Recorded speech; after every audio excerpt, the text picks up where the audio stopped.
रामू का बचपन इसी झोपड़ी में बीता था।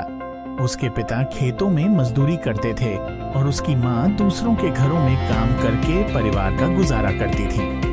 कई बार ऐसा भी हुआ जब उन्हें भूखे पेट सोना पड़ा, लेकिन रामू के सपने हमेशा बड़े थे। रामू पढ़ाई में बहुत अच्छा था, लेकिन संसाधनों की कमी के कारण उसे आगे की पढ़ाई का मौका नहीं मिल सका।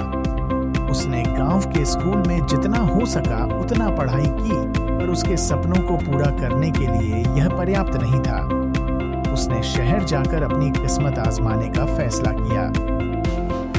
शहर में आकर रामू को एहसास हुआ कि यहाँ जिंदगी और भी कठिन है। कुछ दिन फुटपाथ पर सोने और मंदिरों में खाना खाने के बाद उसे एक चाय की दुकान पर बर्तन धोने का काम मिला।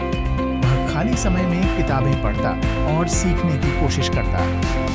उस बिजनेसमैन ने रामू की जिज्ञासा और मेहनत को देखकर उससे पूछा, तुम पढ़ाई क्यों नहीं करते? रामू ने उसे अपनी गरीबी की कहानी सुनाई तो उस बिजनेसमैन ने उसकी मदद करने का फैसला किया। उन्होंने उसे अपने ऑफिस में छोटा मोटा काम दिया और शाम को पढ़ाई करने का मौका भी दिया। रामू ने मेहनत जारी रखी और धीरे धीरे बिजनेस के बारे में सीखने लगा।